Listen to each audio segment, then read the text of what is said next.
tonight from London on this Friday evening, where we witnessed history today. King Charles III, in his first address, what he said about the Queen, the future of the royal family, what he said about Camilla, now the Queen Consort, what he said about William and Kate. William, the heir to the throne, of course. He is now Prince of Wales. Kate is now Princess of Wales, a title not used since Princess Diana. He also spoke about Harry and Meghan. And tonight here, what we have just learned about the service for the Queen and about her funeral. This evening, President Biden also confirming he will attend the Queen's funeral. Her son, now King Charles III, has been preparing for a lifetime to be king here, with his mother, of course, as his mentor. In 1969, giving him the title of the heir apparent, the Prince of Wales, though that was his destiny when she became queen when he was just 3. Tonight, the longest-serving heir to the throne in British history, now the king, arriving at Buckingham Palace with his wife Camilla, the Queen Consort, growing emotional at the palace gate.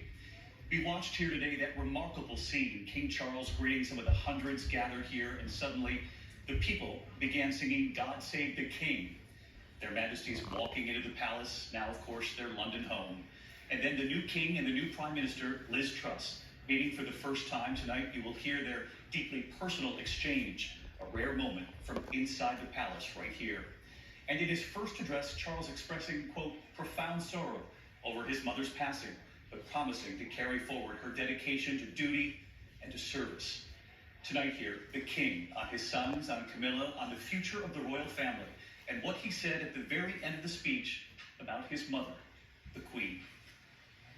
Tonight, the world watching King Charles begin his reign, a role he's been preparing for his entire life, the heir to the throne since he was just 3 years old, the longest-serving heir to the British throne in history. His journey now begins. This morning, Charles leaving Scotland as the new king, traveling to London, arriving at Buckingham Palace. He was about to address the Commonwealth and people all over the world for the first time as king. But before he would deliver that speech, a moment taken straight from the playbook of his mother.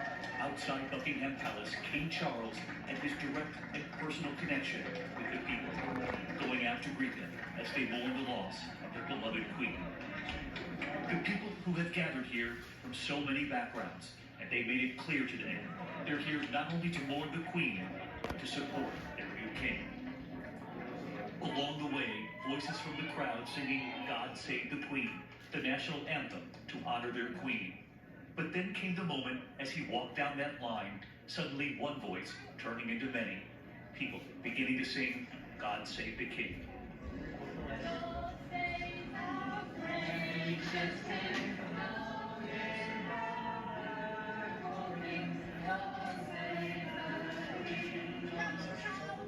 Then from inside the blue drawing room in Buckingham Palace, a photo of the Queen right beside him, his first message as king. And he began with the Queen, his beloved mother. We owe her the most heartfelt debt any family could owe to their mother, for her love, affection, guidance, understanding, and example. He signaled a royal family that will embrace all backgrounds, all faiths. In the course of the last 70 years, we have seen our society become one of many cultures and many faiths. The institutions of the state have changed in turn. But through all changes and challenges, our nation and the wider family of realms, of whose talents, traditions, and achievements I am so inexpressibly proud, have prospered and flourished.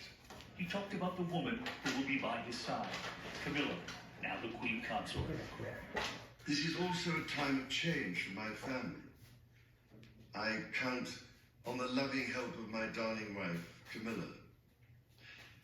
In recognition of her own loyal public service since our marriage 17 years ago, she becomes my Queen Consort. I know she will bring to the demands of her new role the steadfast devotion to duty on which I have come to rely so much. The king revealing that Prince William will now be the Prince of Wales, and Duchess Kate will be the Princess of Wales, a title not used since Princess Diana. Our new Prince and Princess of Wales will, I know, continue to inspire and lead our national conversations, helping to bring the marginal to the centre ground, where vital help can be given. He spoke of Prince Harry and Duchess Meghan. I want also to express my love for Harry and Meghan as they continue to build their lives overseas. And tonight, a rare look inside the palace. The King's first audience with the new Prime Minister, Liz Truss, and their deeply personal exchange. Their first time meeting since the Queen's death.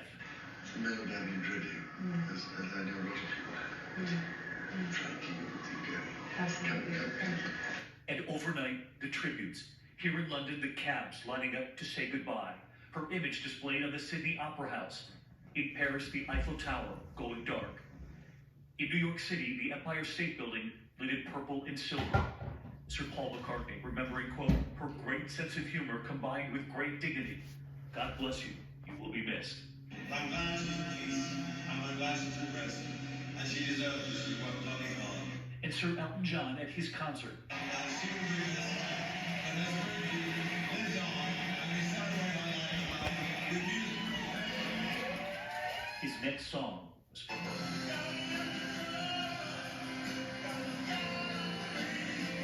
And tonight, the crowds here in London gathering to mourn, to honor, to celebrate the Queen, and to welcome their new king. You can see the crowds gathering outside Buckingham Palace as they have really all day here. And if you look above the palace, the royal standard is flying. They have not only a new king, but he's here at Buckingham Palace, which is what that flag signifies. We met so many who came from all over, bringing flowers for their queen. His mother and daughter, Mandy and Molly Bird, traveling more than an hour from outside London. What did she mean to you and to the British people? She was always just there for the people, I think, at the end of the day. The little boy, Rafi, and his flowers beside his big sister. What did she teach the world? Well, she taught the world to be a bit more like caring for other people. American Hannah Nowicki from Lansing, Michigan. You're from Michigan. Why did you come to honor the Queen? It just felt like the right thing to do to be in an atmosphere where everybody is feeling the same. Khadijah Davis and her one-year-old daughter. She told me she will tell her daughter about the Queen one day. What did the Queen mean to you? She was like an inspiration because she was a female, so she represented all us females, and she was just like a loving person. And Archie Andrews from London on the Queen's legacy. What do you think her lasting legacy is? I think she lived the most extraordinary life, and that's how people remember her, and unforgettable. And service? Yeah, outstanding. And at the end of his first address as the new king, Charles turning back to the Queen, offering a very simple but profound message to his mother. To my darling Mama, as you begin your last great journey to join my dear late Papa, I want simply to say this. Thank you. Thank you for your love and devotion to our family and to the family of nations you have served so diligently all these years. May flights of angels sing thee to thy rest. Moving words for his beloved mother, the Queen. She did, of course, spend her final days at her beloved Balmoral in Scotland. Then Prince Charles and Princess Anne by the Queen's side, the rest of the family arriving later. Tonight, the Queen's final journey, and it will, of course, begin right there in Scotland. And ABC's Maggie Rulli is there for us tonight.